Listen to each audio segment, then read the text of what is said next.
당신의 마음을 소중히 여기는 안산단원 FM.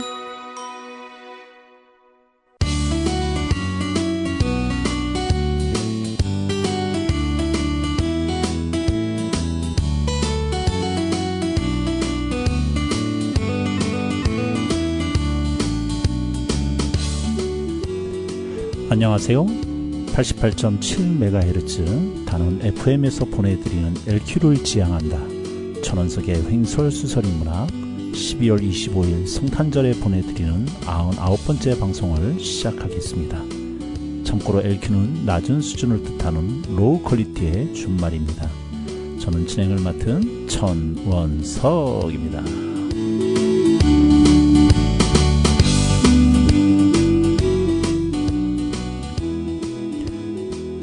스크루지는 지독한 까칠이었습니다. 크리스마스 이브였고 사람들은 그에게 성탄 인사를 했으며 누구는 기부금을 얻으려 왔고 그의 조카는 저녁 식사에 초대했으나 바보같은 짓이라고 소리쳐 쫓습니다. 그리고는 컴컴하고 싸늘한 방에 틀어박혀 혼자 중얼거립니다. 이 세상에는 참 한심한 가난뱅이가 많아. 문제야 문제. 그날 밤 스크루지는 과거 동업자였던 말레의 유령을 만나게 되지요. 그리고 스크루지는 자신의 과거와 현재, 미래의 노인 그 자신의 모습을 바라보게 됩니다. 스크루지는 흐느껴 울고 맙니다. 행복을 되찾고 싶어. 그리고 크리스마스 아침 스크루지는 새로운 세상을 보게 됩니다. 거리를 돌아다니며 아이들의 머리를 쓰다듬어 주었고 거지들에게 친절하게 두런두런 물어보기도 했습니다. 그리고 이런 것이 행복이라는 것을 알게 되었지요. 도저히 변할 것 같지 않았던 스크루지는 결국 성탄절날 유령을 만나 변하게 됩니다.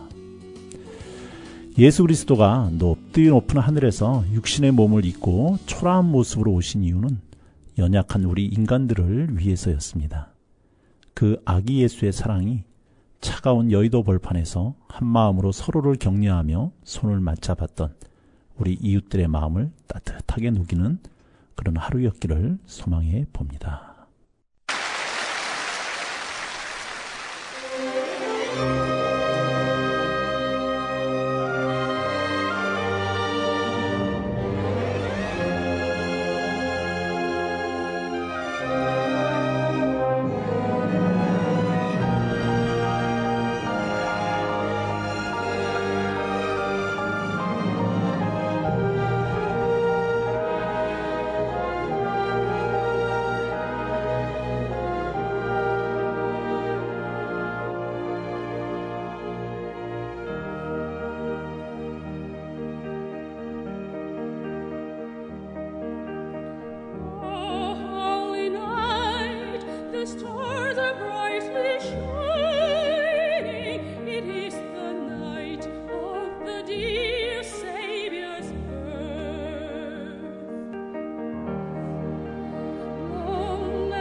네, 조수미가 불렀습니다. 오, 홀리 나이.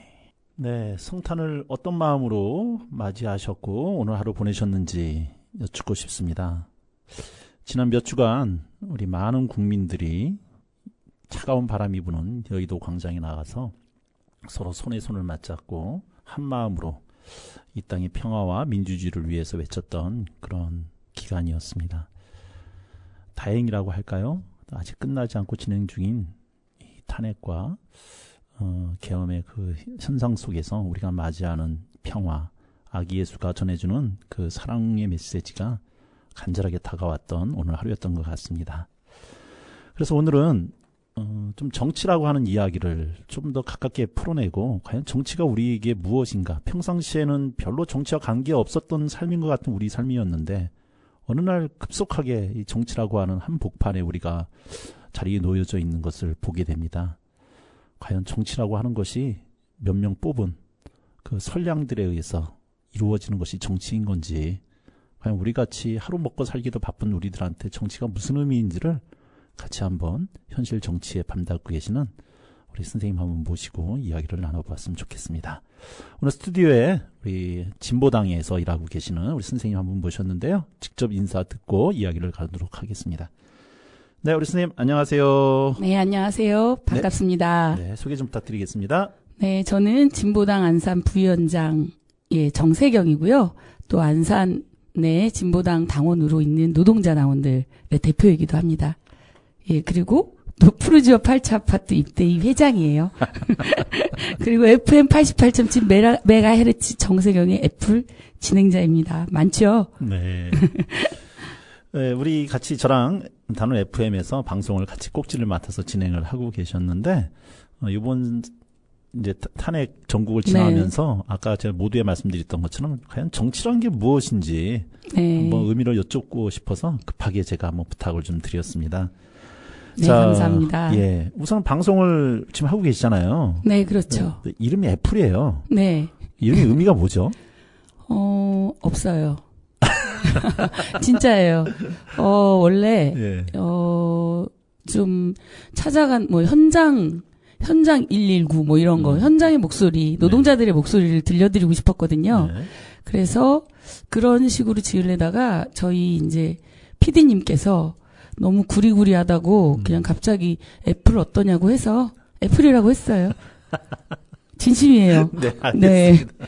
그런데 애플 하면은 여러 가지 의미가 있잖아요. 네. 그냥 사과만 딱 떠올려도 창세기의 아담과 이브의 그 사과도 있고, 현대로 내려오면은 이제 그 애플, 스티브 잡스의 애플도 있고, 뭐 만유인력, 뉴턴의 사과도 있고, 세잔의 또 사과도 있고. 네. 근데 그 사과 하나하나가 어떻게 역사의 변곡점에 있는 의미를 담고 있는데, 뭐 그냥 무의식적으로 아무 뜻도 없이 지으셨다고 하지만 그 애플이라고 하는 그 방송 하나를 위해서 몇 분이 모이셨잖아요, 또 이 방송. 네, 저희가 최대의 인원이 모였었어요. 글쎄 말이에요. 저는 혼자서 진행을 하는데 네 분이 PD, 각본 다 맡아서.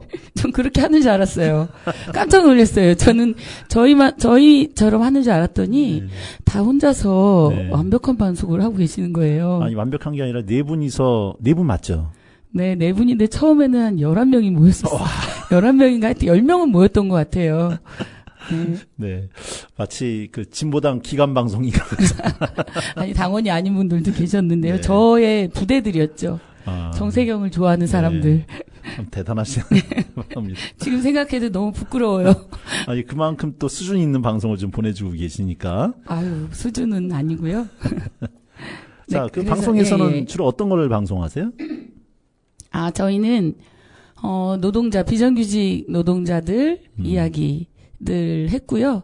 그냥 또 삶의 현장 목소리 네. 들려드리고 있고, 또 이번에 12월 8일 날 방송된 것은 탄핵이 불발이 됐잖아요.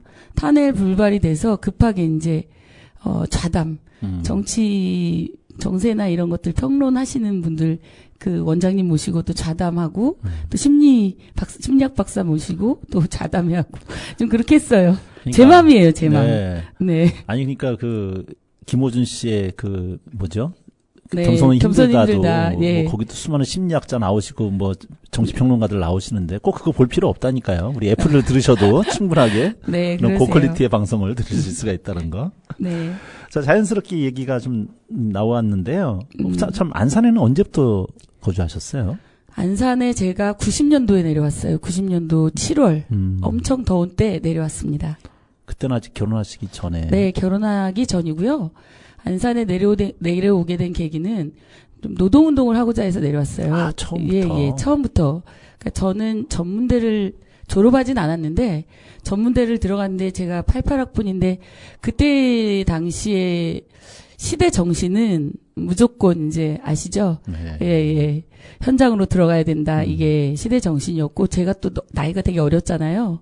그때 당시에 뭐, 다들 뭐 학생 출신이면 뭐 주민등록증을 위조하거나 그래야 되는데, 저는 나이도 어렸고, 제가 그때 결심을 하게 된 계기가 소외된 삶의 뿌리를 찾아서라는 그 책하고 전태일 평전, 네. 그 두 권을 읽고, 아, 현장으로 가야 되겠다. 그렇게 생각하고 그냥 내려왔어요. 내려와가지고 현장으로 그냥 들어가서 지금까지 현장에 있는 거예요. 그러니까 그 당시에 학생운동을 하던 분들이 네. 이제 현장으로 직접 들어가야겠다 싶어가지고 정치인들이 이제 공장이라든가 노동 현장으로 투신을 하죠. 네. 그런 일환으로 가셨다는 얘기잖아요. 네, 그렇게 별로 결심이 어렵진 않았어요. 그냥 가야지, 거기. 그게 정이고, 그게 평화고, 그게 살 길이다. 생각하고, 좀 젊은 나이에 와가지고, 취업하기도 엄청 쉬웠어요. 네. 쉬웠고, 여기 와서, 안산은 진짜 제 2의 고향이 된 거죠. 결혼도 하고, 아이도 낳고, 또, 이제 정치도 하게 된 저의 그 곳이라고 할 수 있죠. 그러면 그때부터 지금까지 쭉 노동운동, 정치 쪽에 그래서 발을 담고 계신 건데. 네, 노동운동을 한 거죠. 노동운동을 하고, 노동운동을 하는데 이제 노동운동도, 후배들이 또 많잖아요. 네. 많이 있고, 그래서 이제 제가 굳이 이제 노동운동에서 근로조건 개선이나 임금이나 이런 걸 하지 않아도 되겠다라고 생각하는 그 시점에서, 2014년 4월 16일 세월호 참사가 난 거죠. 네. 세월호 참사의 그 충격은 이루 말할 수가 없었어요. 아, 내가, 예민하지 않고 나리석에 살지 않는 순간, 이 아이들이, 수장이 되었다라는 그 충격에서 벗어날 수가 없었고, 대호각성을 하게 된 거죠, 말하자면. 네. 그래서 세월호 참사는 제가 정치하게 된 변곡점. 제 2 인생의 변곡점이라고 할 수 있고요. 그때 이제 엄마의 노란 손수건이라고 하는 2014년 4월 28일 다음 카페를 만들고 온오프 행동을 엄마들의 행동이라고 하면서 온오프 행동을 하면서 정말 전투적으로 싸웠던 것 같아요. 네. 진상규명이라든지 아니면 국회 안 가본 데 없이 정말 손수건 머리에 노란 손수건을 쓰고 저희의 상징인 그걸 쓰고 그렇게 투쟁을 했던. 네. 자, 그럼 앞으로 좀 돌아가서. 네. 20살 막 대학 들어갔어요. 네네. 근데 그 전에도 이런 사회 의식이라든가 현실에 대한 이런 좀 각성이 좀 있으셨던 건가요? 아니, 없었죠. 저는 서울 서대문구 응암동에 살았는데 거기 신촌이 가까워요. 네. 그러면 제가 이제 고3 때도 고2, 고3 때 그러니까 체류탄 가스가 가련동까지 날아올 정도의 그런 현대사의 변곡기라고 뭐라 그러죠? 변혁기라고 해야 되나? 그런 때였으니까 그때는 그냥 대학생들이 데모를 하는구나 그랬고 저는 그 흔한 정교조 영향도 못 받았어요. 사립학교를 다녔고 거기에는 정교 선생님이 없었기 때문에. 그런데 이제 전문대를 들어가서 전문대가 이제 하여튼 4년제 안에 있는 전문대여서 그런지 정말 가자마자부터 맨날 데모들을 하는 거예요. 그래서 우연히 독서토론회를 들어가고 독서토론회를 들어가니 독서토론회가 다 아시잖아요. 예, 그런 의식화교육? 예, 그러니까 저는 그때 책보다는 술을 좋아했고 사람을 좋아했고 노는 걸 좋아해가지고 여튼 그렇게 시작을 했고 제가 장점이 뭐냐면 결심이 빨라요. 저의 장점이에요. 그래서 다시 돌아가서 얘기한다 하더라도 어떤 영향이라기보다는 그 짧은 기간에 결심하고 짧은 기간에 내려와서 지금까지 이렇게 살고 있다. 형제는 어떻게 되세요? 형제는 1남 4녀예요. 그 중에 막내. 막내. 네네. 막내다 보니까 또 어렸을 때부터 내가 하고 싶은 거 다 하고 응석바지라고까지는 그렇지만 언니 오빠들이 다 받아주고 했던 그런 것도 한몫 했을까요? 언니 오빠들하고 나이 차이가 너무 많이 나가지고, 네. 예, 제가 진짜 나이 차이가 많이 나요. 큰언니하고 욕할 것 같아요. 18살 차이. 네. 18살, 15살, 12살, 뭐 이러고 맨 이유가 고작 5살 차이 나요. 네. 그래서 응석바지하고 그럴 틈이 없고, 뭐, 초등학교 1학년 때 큰언니가 결혼을 했고, 뭐, 이렇게 돼가지고, 별로 이렇게 뭐 저를 위해서 그분들은 그분들의 삶을 살기 바빴지, 저를 위해서 뭐 헌신해주고 그러진 않았던 것 같아요. 아니, 그러니까 어쨌든 그런 막내였는데. 네네. 그 막내가 어느 날 대학에 딱 갔는데 갑자기 데모 현장에 나가고 예. 노동을 하러 간다고 하고 전혀 그 고등학교 때까지는 그런 성향이나 이런 게 아니었다는 얘기잖아요. 네네. 그랬던 우리 선생님을 부모님, 언니 오빠들은 어떤 눈으로 어떤 시각으로 보셨는지. 근데 언니는 바로 위에 이제 5년 차이 난 언니는 자기가 하지 못한 것에 대한 좀 미안함이 있었던 모양이에요. 네. 자기가 이제 하지 못한 것에 대한, 그래서 적당히 앞에 서지 말고 중간에서 있는 듯이 없는 듯이 해라라고 했던 거고, 그리고 이제 부모님들 같은 경우 엄청 반대를 하셨는데, 제가 이제 집을 나올 때 어머니한테 저는 잘 살 테니 저를 찾지 마세요. 그러고 나온 거예요. 너무, 지금 생각하면 너무 웃겨요. 그게 20살이 뭘 알아요. 네. 진짜 만으로 20살이고, 말하자면 21살인데, 그랬더니 엄마가 정말 나를 보면서 울면서, 너는 어디 가든지 굶지 않을 것이다. 가끔 연락은 해라. 이렇게 얘기하셨어요. 그래서 제가 이제 개다리 소반을 어깨에다 메고, 예, 이불 한 채를 지고, 네. 정말 안산으로 내려온 거예요. 그래서 안산에서 지금은 이제 연립주택이 완전 지하, 거기 쓰지 못하는 그 지하 창고로 쓰는 곳이 집으로 예전에는 네, 다 네, 그랬었죠. 세를 줬었어요. 그래서 거기서 시작을 했죠. 혼자 내려오신 거예요? 뭐 그냥 내려오니까 또 아는 사람이 연결이 되고, 그리고 뭐 그냥 어떻게 하다 보니까 지금까지 온 거예요. 뭐 기억도 잘 안 나요. 네. 그러니까 안산이 공단이 막 개발되고 했기 때문에 취업도 잘 됐을 것이라는 생각 때문에 내려오신 거잖아요. 네, 그렇죠. 그리고 취업이 너무 쉬웠어요. 그러니까 좀 규모 있는 데 들어가는데 밥맛 없으면 나왔으니까. 점심 먹어보고 반찬이 가지수가 몇 개냐 이렇게 하고 나오면 그다음 옆에 회사를 가면 아유 어서 오시라고 그러고. 네. 그때는 진짜 이 반월공단이 뭐 자동차 부품 업체가 많기도 했고 정말 활기를 띠고 어서 오십시오 했었죠. 네. 자, 그렇게 해서 노동운동을 하시다가, 뭐, 꾸준히 이제 그 안에 계시다가, 결혼도 하셨는데, 말씀하셨던 것처럼, 세월호라고 하는 사건이 터지면서 정치로 턴을 하셨다는 얘기잖아요. 그렇죠. 자, 그 당시 혹시 자녀분들이 계셨나요? 예. 제 아들이 초등학교 3학년이었고, 초등학교 2학년이었어. 2014년은 15년이 3학년이었고, 딸이 중학교 2학년? 예, 중학교 2학년이었죠. 그리고 친정엄마 같이 살았거든요. 네. 친정엄마가 저희 아이들을 거의 이제 돌보다시피 하셨던 거고, 그래서 그때 당시에는, 그냥 뛰쳐나가야지 살 것 같았어요. 어떻게 길을 나가서 외치고, 사람들에게 호소하고, 그래야지, 제가 살기 위해서 그랬던 것 같아요. 네. 정말 제가, 안 그러면 죽을 것 같았거든요. 자, 그런 상태에서 이제 정치를 선택했다. 직접 노동도 의미가 있지만 이런 세상을 바꾸기 위해서는 정치가 조금 더 가까운 길이겠다라고 생각을 하셨던 것 같고, 네. 정치에 뛰어들으셨는데, 정치에 뛰어드실 때 나름대로 여러 갈래가 있잖아요, 정치가. 근데 당시에도 진보당은 뭐 이렇게 좀 소수당이었고, 직접 내가 가진 뜻을 직접적으로 변화시키는 좀 더 빠른 길이라면 조금 더 큰 당, 뭐 당시에 민주당이 됐든 그런 당이셨을 것 같은데, 진보당을 특별히 선택했던 이유가 있으셨을까요? 진보당은 저의 진보 정치의 뿌리예요. 그러니까 제가 이제 뭐 민주노동당 때부터 쭉 이제 일하는 사람들의 희망, 진보 정치의 출발이 민주노동당이었고, 노동자는 누구나 자기 당이 있어야 된다. 노동자 서민의 당이 있어야 된다. 기성 정당 양당의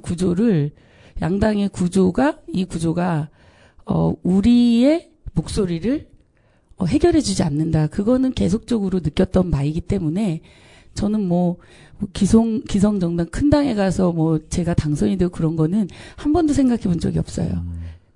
예. 그래서 뭐 답이 될지 모르겠지만, 네. 그랬던 거고, 2018년에는, 정치를, 그러니까 2014년, 15년 계속 이제 세월호 투쟁을 하면서, 정치인들의 민낯을 본 거예요. 네. 그러니까 여당은 여당대로 아나무인이고, 야당은 야당대로 우리의 목소리, 이제 유가족들의 목소리를 항상 자기들이 중간에서 이제 합의점이라고 해야 되나요? 근데 그걸 찾으려고 하는데 진실을 외면하는 자들의 목소리가 거기에 들어가게 되는 거죠. 네. 그래서 국회 앞에서도 투쟁 많이 했고, 뭐 점거 농성도 하고, 그렇게 하면서 실제 2018년 이제 탄핵 후에 지방선거였거든요. 박근혜 탄핵은 사실 그 촛불의 도화선이 세월호 참사였어요. 그렇죠. 우리 기성세대들이 이 아이들을 지켜주지 못한 그 죄로 인해서 사실 초를 들고 나오게 됐고, 그 선두에 4.16 유가족들이 있었던 거예요. 세월호 유가족들이. 그래서 이제 문재인 대통령이 당선되고 맞는 지방선거였거든요. 그런데 그 지방선거에서 세월호가 여전히 정쟁이 대상이 되는 거예요. 실제로 그때 4.16 완전공업 건립과 관련해서 이 토 세력과 그리고 이제 국민의힘, 그전에는 새누리당이었나. 하도 이름 바뀌어가지고, 그 납골당이라고 하면서 막, 이제 걔네들이 막 그런 걸 퍼뜨리면서 그걸 정쟁화해서 자기네들이 유리한 고지를 찾으려고 한 거예요, 선거에서. 근데 또 민주당도 거기에 대해서 답을 못 해줘요. 나라도 누군가의 유가족들의 목소리를 내야 되겠다 해가지고, 그때는 진보당이 전신인 민중당이었거든요. 그래서 제가 이제 가족들이 하고 싶은 얘기를 제가 다 하고 다녔어요. 그러면서 정치를 하게 됐고, 또 한 번 나가니, 또 두 번째 또 나가라고 또 당이 부르고, 그러니까 그렇게 해서 저는 한 번만 나가려고 했는데, 두 번째 나가게 되고, 이렇게 과정이 된 것 같아요. 그래서 지난번 국회의원 선거 때도 후보로 나오셨던 거죠? 네네. 예, 그때 선거 막 운동하시던 모습을 제가 옆에서 지켜보면서 참 대단하다 이렇게 생각을. 그때는 선생님을 전혀 모르고 있었던 상황이었었는데, 예, 자 그런 점에서 선생님 이제 이 금년에 또 탄핵 이 전국을 지켜가면서 역시 여의도에 또 직접 나가셨을 것 같은데, 뭐 이번 이제 그 탄핵 될 때까지 지난주 이제 지지난주였나요? 예, 탄핵 될 때까지의 그 소회라 그럴까? 시작부터 계엄 선포부터 어떠셨는지 한번 간단히 얘기 좀 부탁드릴게요.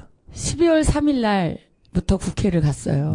제가 계엄 선포가 됐는데 그때 계엄 선포할 때 이제 동료들하고 어떤 뒤풀이를 하고 있었는데 계엄 선포해가지고 딥페이크인 줄 알고 장난치지 마. 그리고 이제 장난치지 말라고 했죠. 정말 장난인 줄 알았어요. 23분의 단톡방에 계엄 선포가 올라오는데 그분께 전화를 드리려고 하는데 진짜인 거예요.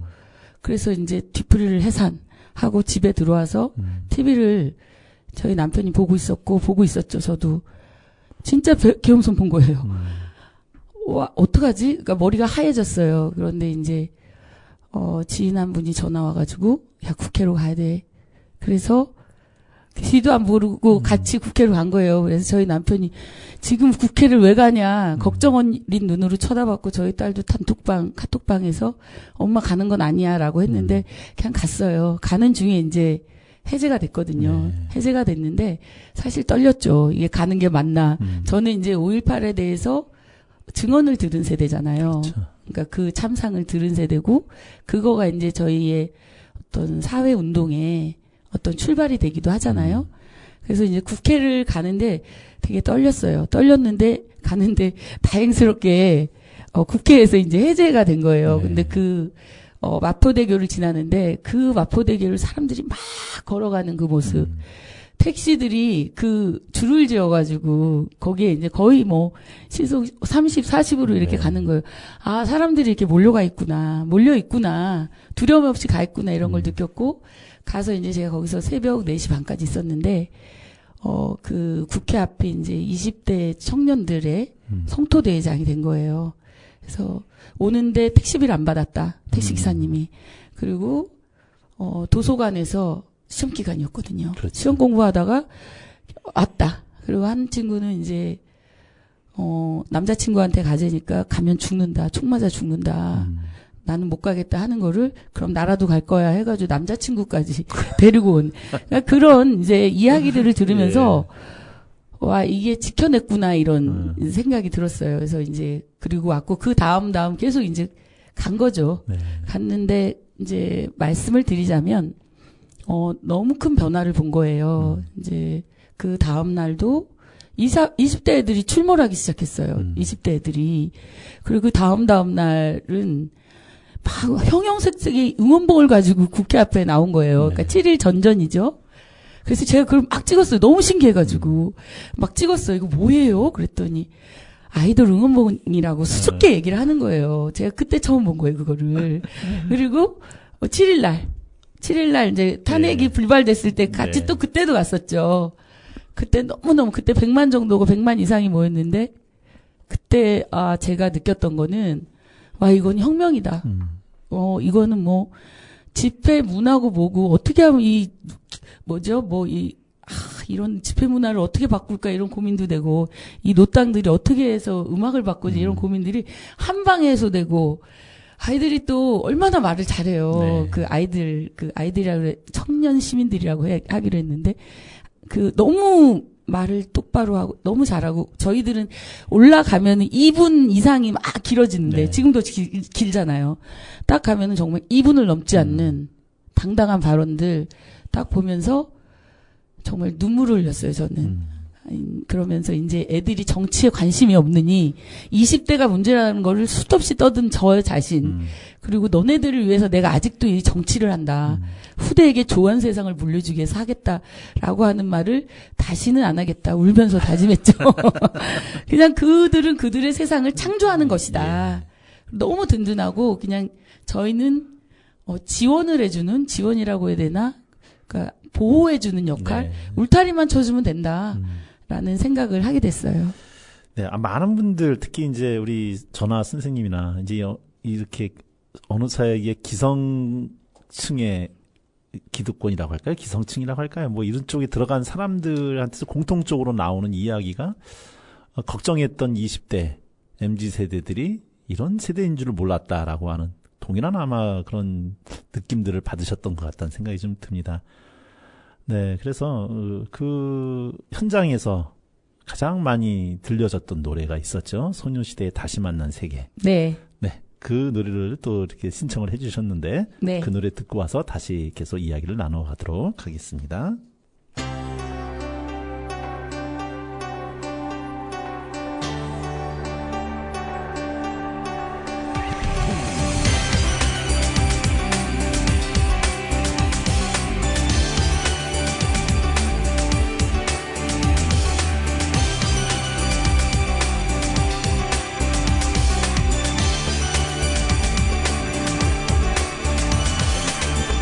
전해주고 싶었을 그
이 노래 원래 알고 계셨어요? 이화여대에서 네. 이화여대 투쟁 있었을 때 네. 그 친구들이 그 침묵 시위처럼 했을 때 이게 네. 어떤 상징적인 거, 그랬죠. 예, 평화 시위의 상징 노래 이렇게 이 정도만 알고 있었어요. 근데 요번에 너무 많이 불려져가지고, 그러니까 말하자면 제 시대의 이무리한 행진곡, 네. 그게 이제 20대, 1020 세대, 30까지 청년들의 이무리한 행진곡 같은 그런 노래인데 가사를 들어보니까 너무 좋더라고요. 네. 그래서 아니 저도 여의도에 이번에 이제 7일하고 이제 14일 2번 나갔는데 그러셨군요. 이게 계속 뭐 아파트 부르고 이런 노래 네. 부르고 하다가 갑자기 중간에 한번 님을 위한 행진곡이 나오는데 네. 두 가지 느낌이었어요. 하나는 너무 반갑다. 아는 노래. 근데 애들이 다 팔을 흔들면서 응원봉 흔들면서 네. 이무리한 행진곡을 불렀잖아요.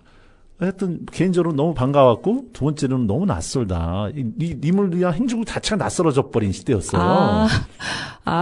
좀 그렇긴 했어요. 저도 네. 그러네요. 생각해보니까. 그래서 정말 바뀌었구나. 네. 아니 선생님은 이제 젊었을 때부터 이렇게 살아오셨잖아요. 네. 선생님 자녀분들은 좀 어떠세요? 요번에 우리 아들이 고3이거든요. 네. 고3인데 아들이 14일 왔어요. 고3 14일, 네. 예, 고3인데 뭐 이미. 저 시험 끝났죠. 예, 예. 시험은 끝났고, 뭐, 된 데도 별로 없고, 없어요. 근데 저는 뭐, 아이 양육 방법이, 이제, 네. 네 인생은 네가 결정하는 거고, 알아서 해라, 그러니까, 이제, 방임이라고 하는데, 사람들은 저는 자유라고 주장을 해요. 네. 예, 그런데 아들이 온 거예요. 아들이 와가지고, 아빠랑 같이 전철을 타고 왔더라고요. 왔고, 딸은, 너무너무 오고 싶었는데, 뭐, 몇 달 전에 만든 약속이어가지고, 못 왔다, 영상으로 봤다, 이렇게 얘기하고, 이게 좀, 원래는 영향을 미치지 못했어요. 저의 활동. 그러니까 제가 진보당에서 후보로 나가면 집 앞에서 뭘 들고 있거나 막 네. 명함을 나눠줘야 되잖아요. 아들이 사춘기 때 저기서 오잖아요. 네. 그러면 절로 돌아가지고 도망가요. 친구들이 인사하면은 네. 우리 엄마 아니라고 그러고 도망가고 그렇게 이제 지금 웃으면서 얘기하는데 그런데 어쨌든 윤석열이라는 그 인간 때문에 인간이라고 하기도 정말 짜증이 나지만 이번 탄핵으로라고 합시다. 이번 탄핵으로 온 식구가 단결이 됐다. 일치. 네. 정의와 부정의를 가르는 기준. 민주와 반민주를 가르는 기준. 이게 딱 된 거죠. 윤석열이 긍정적인 부분도 있네요. 가정의 평화를 위해서. 가정의 평화. 예, 그렇게, 근데 저만 그런 게 아니더라고요. 네. 그런 정치 성향이나 그런 게 그냥 하나로 됐다, 이렇게. 네. 워낙 보수적인 집안도 이건 아니다, 이렇게 됐다고 하더라고요. 그 노동운동이나 정치를 이렇게 하시다 보면. 네. 어떻게 보면은 좀 가치지향적인 삶을 사신 거잖아요. 네, 살아가실 그렇죠. 때. 예. 그러다 보면 나 스스로에 대해서 좀 엄격해지는 면도 좀 있을 거고 삶을 살다 보면 뚜렷하게 나는 삶을 이런 기준으로 살아야 돼라고 하는 어떤 나름대로 내가 살아갈 때 잡자는 화두라 그럴까? 뭐 어떤 선이 있을 거라는 생각이 좀 들어요. 뭐 거창한 거 말고라도 네. 내 일상생활에서 나는 적어도 이런 거는 안 할 거야라고 뭐 그렇게 생각하시면서 하신 행동들이 좀 있으실까요? 정말 화두는 아니어도 네. 가치를 포기하지 않으면 된다라는 거. 가치를 포기하지 않으면 언제나 누군가 돕는다. 사람이 돕던 하늘이 돕던 그 가치를 포기하지 않으면 이루어진다라는 확신이 있어요. 네. 그러니까 그게 저의 어떤 좌우명이었던 것 같아요. 그러니까 그걸 좌우명이라고 생각하고 항상 이제 편한 길을 가고 싶을 때 있지 않았겠어요. 제가 사실 놀새에다가 여행 좋아하고 정말 여행도 많이 네. 다녔어요. 여행도 많이 다니고 그러니까 이 정도 했으면은 이렇게 놀아도 돼. 이 정도 놀아도 되는 거 아니야. 내가 뭐 나쁜 일 하는 것도 아니고 내가 뭐 생각이 변한 것도 네. 아닌데 라고 하는 것에서 적극적으로 자꾸 뛰어들게끔 만들어진 것 자체가 가치에 대한 저의 네. 판단이었던 것 같고요. 그것은 공감이었던 것 같아요. 사랑? 공감. 사랑 공감. 네. 그래서 해야지, 그거는. 정치해야지, 정치를 내가 직접 해야지, 바뀌지, 위임하면 안 되지, 그렇지, 뭐 이런 거였던 것 같아요. 그래서 어려움이 닥칠 때, 그리고, 복잡하게 생각하지 않았어요. 네.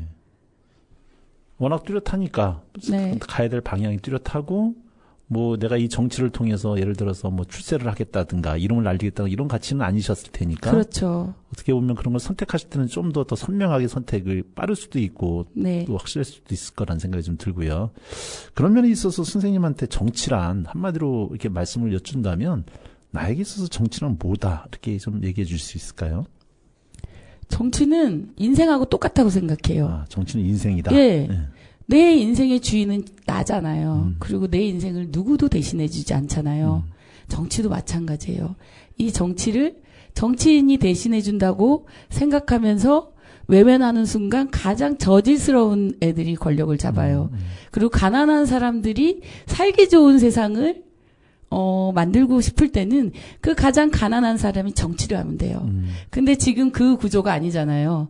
아니기 때문에 저희 진보당 같은 진보 정치를 하는 진보당이 있어야 되고, 직접 정치, 노동자, 농민, 뭐 청년, 그리고 빈민, 성소수자나 이런 이제 소외된 계층, 이런 것들을, 집단의 꿈을 실현해줘야 된다. 그건 직접 정치뿐이 없다. 우린 너무 많이 봤다. 이 한국 정치사에서.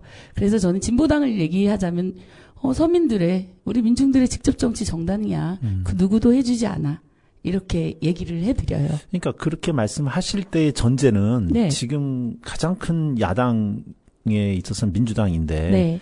민주당도 결국은 서민 정치에서는 약간 좀 비껴서 있다고 그럴까? 네. 뭐 중앙 정치를 위해서 때로는 서민 정치가 희생되는 면도 있고 그리고 그 전체 민주당이 내세우는 이념은 그렇지만 또 각 지역에 있어서의 국회의원들은 또 나름의 이기주의에 의해서 직접 서민 정치들에 대한 뭐 배신이라고까지는 그렇지만 우리의 그 아픈 점을 긁어주기는 좀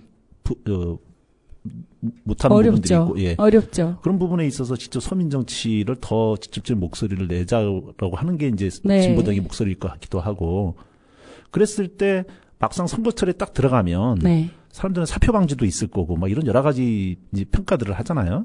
그래서 결국은 큰 야당 쪽으로 또 민주당이나 어쨌든 국힘 쪽으로 몰려지고, 우리는 이렇게 서민들을 위해서 일을 하는데 왜 국민들은 시민들은 우리의 이런 것들을 몰라주고 이렇게 중앙정치에 표를 던지나 서운한 점 없으세요? 서운하죠. 솔직히 말씀드리면 서운한데 예. 지금 저희가 이제 말씀드리면 국회의원이 3명이 계세요. 3명이 계시고 다 노동자 출신들.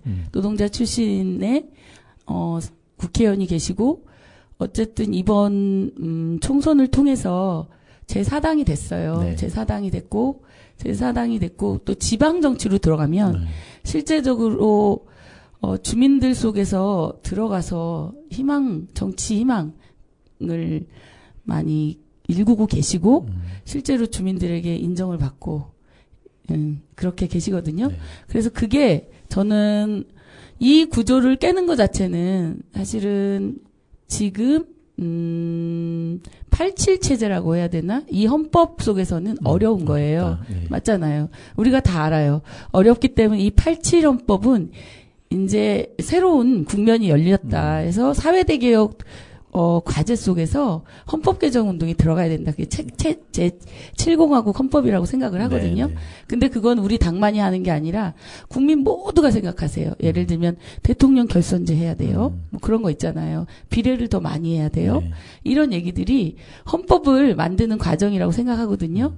그런 부분들이 아마도 이번 이제 윤석열 탄핵 그리고 파면 되겠죠. 그리고 그 뒤에 과정이 사회대개혁 과제들을 국민 모두가 직접 제안을 하는 과정 속에서 실제로 발현이 돼서 그것들을 해결하려고 하는 그 집단들에게 우리가 투표를 하게 되는 그런 거를 보실 수가 있을 거예요, 아마도.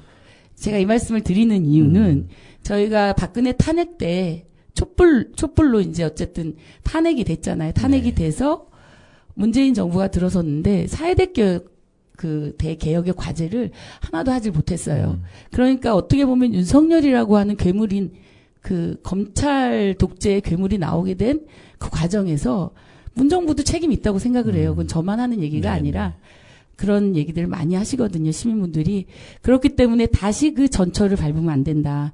그러기 위해서는 파면, 탄핵 이후에 파면, 그 다음에 사회대혁 과제, 그 과제를 이 광장의 국민들이 네. 함께 실현할 때 그런 저희가 서운했던 그 과정들 이전에 그렇게 열심히 하는데 왜 우리를 안 찍어주지? 했던 것들이 저는 해소될 수 있다라고 분명히 믿고요. 또 지금 저희 이 한국 사회 정치 현실 속에서 언론에서 저희를 다뤄주질 않아요. 하물며 개혁신당은 토론회도 나오는데 저희들도 3명이 있는 당이잖아요. 그런데도 뭐 안 부르거나 기자회견 해도 뭐 없어요. 그러니까 마이크를 저에게 주지 않기 때문에 그런 불평등한 점들이 되게 많은데 뭐 안 주는 걸 어떻게 하겠어요. 그래서 저희는 저희의 힘으로 이런 것들을 개척하려고 개선해 보려고 굉장히 노력하고 있고 피땀 눈물로써 하고 있습니다. 진짜. 아니 어떤 면에서는 똑같은 네. 의석이 3석씩인데도 불구하고 네. 마이크가 안 간다는 얘기는 그만큼 대중에 있어서의 어떤 스타 정치인. 네네. 네.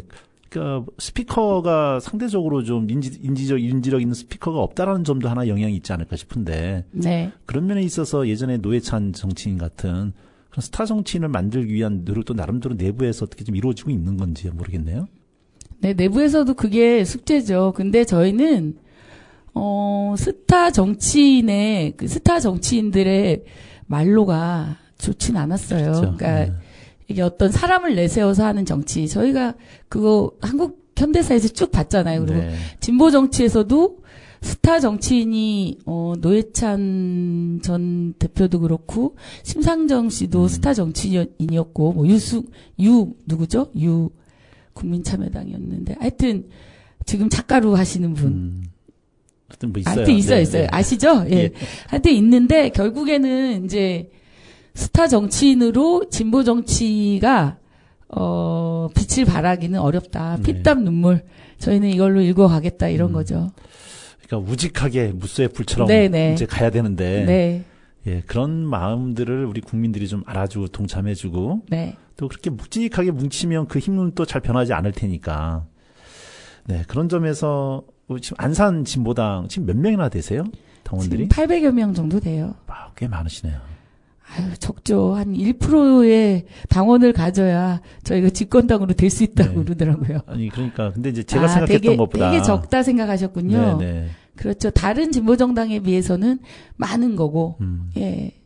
그런데 아직 멀었죠. 아, 그러겠죠. 몇 명 정도 뭐 많을수록 좋겠지만 그래도 네. 최소한 안산에서 어느 정도 진짜 목소리를 내려야 5천 명. 5천 명. 네, 5천 명의 당원이 있어야 된다라고 생각해요. 그 1% 50만으로 했을 때 네. 50만의 1%가 5천 명 맞나요? 맞죠? 10%가 네. 5천 명 정도 생각하고 있어요. 그러니까 1%의 정당으로 해야 집권을 얘기할 수가 있고 저희가 이제 꿈꾸는 자주 평등, 평화로운 세상 그런 세상을 꿈꾸는 거 노동 중심의 예, 민주공화국을 가기 위해서는 5천 명 정도의 지역에선 그렇고 네. 전국적으로도 1%의 당원이 있어야 된다 이렇게 생각하고 있어요. 안산시의회 의원들 중에서는 아직은 없으신 거죠? 저희가 민주노동당 때는 있었어요. 통합진보당 때도 있었고 그러다가 이제 없는 거죠. 이제 26년에 네. 볼 수 있겠죠? 그래야겠죠? 네. 자, 아까 청년들에 대한 이야기 잠깐 나왔었는데, 네. 뭐, 마찬가지로 저 역시도 특히 이제 대학에서 아이들, 청년들을 가르치다 보면 정말 한숨 나올 때가 좀 많았거든요. 네. 저도 이번에 여의도 나가서 뭔가 울컥한 게 있더라고요. 특히 젊은 그 여학생들 중심이 참 많았어요. 그 7일날 같은 경우는 제가 나가고 있는 학교에서도 시험 기간이었는데 그 다음 주가 이 학생들이 그 구석에 앉아가지고 패드를 펴놓고 시험 공부하면서 응원봉을 들고 있는 모습 보면서 뭔가 울컥하기도 하고 그래서 그 다음 주 이제 시험 마지막 기말고사 보러 나가서 학생들하고 그런 얘기 간단히 했는데 하고 있다 보니까 이렇게 시험 치니까 학생들이 제가 지나갈 때 옆으로 사진 보여주면서 교수님 저도 나갔어요. 뭐 이렇게 한마디 했었는데 그게 점수에는 영향을 안 미쳤어요? 저는 안 미치지만 근데 뭐 가르치세요? 전 문학 가르치고 있습니다. 그래요. 네. 문학 가르치는 게 맞는 것 같아요. 네. 어울리세요. 예, 감사합니다. 네. 하여튼 저도 울컥하고, 이거 청년들을 다른 시각으로 봐야겠구나. 이들이 생각이 없어서 그동안 이런 모습을 보여준 게 아니라, 그 품었던 생각들을 마땅하게 표출할 길이 없었고 장이 없어서 그랬을 수도 있겠다. 그리고 그런 시각으로 바라보는 자체가 내가 진짜 꼰대 한 전형으로 내가 들어선 게 아니었을까라는 생각들을 좀 곰곰하게 했었던 시각이었던 것 같아요. 네, 많은 성찰을 했던 계기였어요, 진짜. 뭐 탄핵도 탄핵이었지만 거기서 느꼈을 기성세대들의 어떤 충격이라고 할까? 깨져가는 부분들. 그래서 어떻게 보면 참 고맙게도 세대 통합까지 이루어지는 시기가 맞아요. 예, 그 다시 만난 세 개의 노래가 네. 세대 통합이 들어있는 거래요. 그렇게 들었어요, 저는. 네. 하여튼 그래도 불구하고 이 노래는 참 낯설어가지고. 아, 그러세요? 아, 많이 들어보세요. 괜찮아요. 막 가슴 뭉클해지더라고요. 예. 자, 우리 선생님, 어쨌든 이걸 하다 보면 많은 책들을 좀 읽고 하실 텐데. 아, 네. 제가 그런 질문을 하나 좀 부탁을 드렸어요. 선생님이 2024년도에 만났던 책 또는 영화, 뭐 이런 것들이 있으면 한번 좀 소개 좀 부탁드린다고. 네. 2024년에 만났던 책 중에 기억나는 거는, 전쟁 같은 맛? 제가 책 모임을 해요. 네. 한 4년째, 만 3년 지났는데, 올해 읽은 책을 쭉 이제 본 거예요. 이제 제가 그 한강 작가의 작별하지 않는다를 네. 올해 읽은 줄 알았더니 작년 12월에 책이었더라고요. 네. 그래서 올해를 보니까 전쟁 같은 맛이 제일 기억에 남아요. 기억에 남는 이유는 그 그레이스 조 작가 이름이잖아요. 그분이 이제 군자라는 엄마한테 헌정한 책이라고 생각이 들거든요. 그 한국 현대사를 온몸으로 보여준 그 엄마가 조현병이 걸려가지고 아무것도 먹지 않으면서 음식을 통해서 서로 이렇게 화합하고 그런 과정들. 그래서 조현병을 이제 사회적 병이라고 네. 아무런 약도 없었을 때 그렇게 하면서 그 연구를 하면서 또 이제 교수를 하시는 것 같은데 그게 제일 기억에 남았고 왜 기억에 남았냐면 저희 모임에서 그 군자를 위한 제사를 지냈어요. 네. 저희가 화랑유원지 이제 캠핑장에서 그때 모여가지고 하는데 전을 붙이고 호박전, 동태전 이런 거 붙이고 이제 군자를 위한 위로의 시간, 그 시간을 가져서 굉장히 기억에 남는 책이고 영화는 얼마 전에 본 영화. 거룩한 분노. 네. 네, 저희 또 영화 모임 있어요. 영화 모임 월 1회 네. 눈떠라고 하는 영화 모임 있어요. 다 진보당 내에서. 예, 당 내에서 있는데 영화 분해에서 이거는 이제 역사에 눈을 뜨고 현실에 눈을 뜨고 제발 영화 볼 때 졸지 말고 눈을 뜨자. 하도 졸아가지고 그래서 눈떠가 여러 가지 네. 복합적인데 거기에서 거룩한 분노를 본 거예요. 네. 그것도 너무 충격이었어요. 왜 충격이었냐면 아니 스위스가 우리가 생각할 때 그 유럽 왠지 뭔가 복지가 다 잘 돼 있고 막 누구나 잘 살고 기본소득이 잘 돼 있는 그런 나라에서 여성 참정권이 71년에 그래서 두 개를 꼭 추천해드리고 싶어요. 네. 자, 책은 다시 한번 말씀 주신다면 전쟁 같은 맛. 전쟁 같은 같은 맛. 맛. 전쟁 네. 같은 맛. 영화는 거룩한 분노. 영화는 지금 영화관에서 내려왔겠네요. 이거 오래된 영화예요. 오래된 영화다. 그래서 유튜브에서 사서 보시면 돼요. 네. 넷플릭스에도 없더라고요. 네. 유튜브에서 사서 보시고 꼭 딸이 있는 아들도 그렇지만 딸이 있는 엄마는 꼭 딸아이한테 이 영화를 꼭 추천해 주기를 저도 추천해 드렸거든요. 네. 예. 저 혹시 진보당 내에서 뭐 별명이 있으세요? 아니면 닉네임으로 불리시는 닉네임이요? 아우라? 아우라.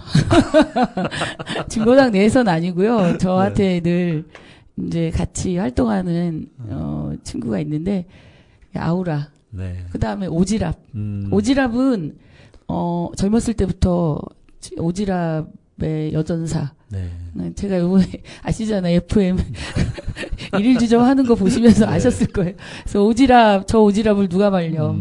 예, 닉네임이 오지랖하고 그 아우라는 게 제가 좀 그 친구가 계속 아우라가 안 보이냐는데 아무도 안 보인다는데 그 친구만 계속 저를 아우라가 보인다고 그래가지고 네. 그거 괜찮은 것 같다 해서 아니 둘 다 의미가 있다는 생각이 들어요. 네. 아우라가 있다는 얘기는 그만큼 이제 어떤 활동이 있어서 진정성이라고 그럴까? 뭐 이런 것들이 눈에 띄고 또 그만큼 리더십 얘기를 하시는 것 같다는 생각도 좀 들고 오지랖이라고 하는 것은 그 자체로 남의 일에 간섭을 하는 건데 그게 내가 뭐 심심해서 하는 게 아니라 그만큼 타인에 대한 연민과 관심과 뭐 이런 것들이 있으니까, 애정이 있으니까 또 오지랖이 있으신 거고, 선생님이 아까 말씀하셨던 가치에 다 어울리는 말씀 같지 않나 이런 생각이 좀 듭니다. 역시 교수님이라 그런지 어쨌든 잘 이렇게 말씀을 해주시네요. 그 연결이 돼 있는 것 같은 느낌이 드네요, 진짜. 아마 그런 의미를 담아서 말씀들을 하셨을 거라는 생각이 좀 들어요. 네, 그렇게 얘기해 주신 분들께 감사하다고 전하겠습니다. 네. 자, 이제 새해도 딱 일주밖에 안 남았는데요. 네. 내년에 이루시고 싶은, 계획하고 계신 뭐 일이 있으실까요? 네. 우선 제가 그 탄핵 촛불을 이제 앞두고 동네에서 촛불을 한번 했어요. 저희가 이제 10월 26일부터 해서 윤석열 퇴진운동본부에 진보당이 들어가고 이제 탄핵 퇴진 투표를 네. 동네에서 막 진행했거든요. 선부동 쪽에서 선부동, 라성 호텔 뭐 이런 데서 했는데 퇴진 투표하신 분들에게 문자를 넣어가지고 동네 이제 서울도 못 가고 그런 사람들이 있더라고요. 그래서 동네에서 촛불을 들었는데 오셨어요. 라성 호텔 앞에서 드셨던 얘기예요? 네네, 라성 호텔 건너편에서 진짜예요. 그래서 얼마나 오셨어요? 20명 정도가 왔어요. 와. 15명에서 20명 정도가 오시고 그러니까 당원 빼면은 10명 정도 오셨어요. 네, 10명도 네. 엄청난 거예요. 그 추운 날 오셔가지고 시민 발언에 다 나와가지고 얘기를 하시는 거예요. 서울을 못 가가지고 먹고 사는 것 때문에 마음에 한켠에 짐이 있었는데 이렇게 자리를 마련해 주셔서 너무 감사하다. 윤석열은 탄핵돼야 된다. 그렇게 이틀을 했어요. 감동이네요. 네네. 그래서 저는 이제 요번에 그분들에게도 또 문자를 보낸 게 요번에 이거 끝나고 탄핵이 되고 나서 중앙동 촛불로 가시고 18일날 네. 가시고 19일은 다시 만납시다. 다시 만난 세계를 만듭시다. 해가지고 이제 촛불 후에도 또 만날 거거든요. 네. 뭐냐 하면 제가 하고 싶은 거는 탄핵이 끝이 아닌 거예요. 이거 그렇죠. 작은 산 하나 넘었고 지금 걔네들 준동하잖아요. 네. 준동하는 거 우리 국민들이 다 매의 눈으로 지켜보는데 이게 광장과 국회가 하나가 돼야 되거든요. 그렇죠. 네. 그런데 이제 국회를 믿을 수가 없는 거예요. 우리가 광장에 있을 때는 광장의 힘으로 국회가 변화되는 모습들이 보였다면 지금은 이제 헌재로 이제 다 진출해서 네. 또 행진을 하시더라고요. 헌재로 가는데 헌재만이 아니라 여러 가지 복합적인 이 한국 정치사의 문제점들이 지금 다 드러나고 있는 거잖아요. 그래서 이것의 주인을 누구로 만들까? 주민으로 만들어야 된다라고 해서 다시 19일 날 다시 모여서 이제는 탄핵이 파면뿐만이 아니라 이제 거기를 광장처럼 우리 동네 주민광장처럼 해서 제7공화 헌법을 위한 우리 사회 대개혁 과제를 우리 주민들은 뭘 했으면 좋겠는지까지 토론하고 얘기할 수 있는 장을 만들려고 해요. 주 1회 정도는 만들고 싶어요. 네. 그걸 준비하고 있습니다. 그러니까 내일 모레 19일 날, 이 방송은 25일 날 나가는 거니까. 네네. 지금 녹화 방송인데 이미 이제 이 방송이 나갈 때쯤에는 끝났죠. 끝나셨을 거고. 네. 그러면 좀 내년에는 이제 그런 상설적인 모임을 한번 만들어 보시겠다는 얘기잖아요. 네, 그렇죠. 정치의 주인이 되자. 라고 하는 생각에서 하려고 합니다. 아니 이제 그렇게 조그마한 동네에서 이렇게 몇십 명 모이려면 마음은 있어도 속된 말로 좀 얼굴 팔릴까봐 네. 쑥스러워서 못 나오시는 분들이 있으실 텐데 그런 장들을 열어주시고 한 분 한 분 나와서 하시다 보면 그게 또 생활 정치이고 그것이 또 바로 또 중앙 정치의 어떤 관심들로 이어져서 행동하는 시민들로 연결되지 않을까. 진짜 풀뿌리 민주주의를 위해서 기도하고 계시네요. 내년에 그 모임 정착돼서 네. 안산의 대표적인 또 촛불 광장이 문화로 이어졌으면 좋겠다는 생각이 좀 들고요. 짧게 그럼에도 불구하고 선생님의 개인적인 소원이 하나 있으시다면 한번 말씀해 주실까요? 개인적인 소원이요? 네. 개인적인 소원? 늘 대의만 위해서 살다가 보니 뭐 달리기나 뭐 산 뭐 이런 거 얘기하시는 거죠? 네. 제가 건강에 굉장히 관심이 많아요. 네. 개인적인 소원이라기보다도 체력전에서 승리해야 되겠다 해서 소원이라기보다는 제가 지금 계속 운동을 하다가 지금 이 탄핵 국면을 맞아 한 달을 못한 거예요. 예. 그래서 체력이 많이 떨어졌다. 그래서 25년도 뜨겁게 살기 위해서 일상을 잘 계획해야 되고 무엇보다도 운동을 다시 시작해서 체력전에 승리하는 정세경이 될 수 있도록 많이 봐주십시오. 버티고 끝까지 견뎌야 네. 승리할 수 있으니까. 네. 네, 선생님, 짧은 시간이었지만 선생님의 그 말씀을 통해서 개인적으로 선생님이 어떤 분인가를 저도 조금 더 잘 알게 된 것 같고, 뭐, 이 방송을 통해서 들으신 청취자분들도 안산의 진보당이라고 하는 또 하나의 희망을 든 희망의 정당이 있다는 꼭 기억해 주시고. 한마디 해도 되나요? 네네. 네, 청취자 여러분, 진보당 모르셨다면 잘 아시는 기회가 되면 좋겠고요. 당원이 되어 주십시오.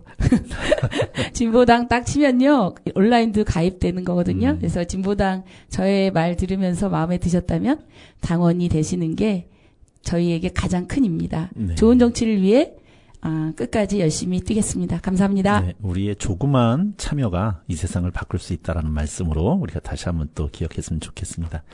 자, 마지막 노래, 역시 이번 촛불광장에서 응원봉 광장에서 울려 퍼졌던 좋지 아니한가 이다빈 밴드의 노래를 들으면서 오늘 인사드리도록 하겠습니다. 선생님 오늘 귀한 시간 내주셔서 감사합니다. 네, 감사합니다. 여러분 안녕. 네. 나무가 사라져간 산길 주인 없는 바다 그래도 좋지 아니한가 내 마음대로 되는 세상 밤이 오면 싸워왔던 기억 일길 쓸만한 노트와 연필이 생기지 않았나 내 마음대로 그린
그래도 너는 좋지 않아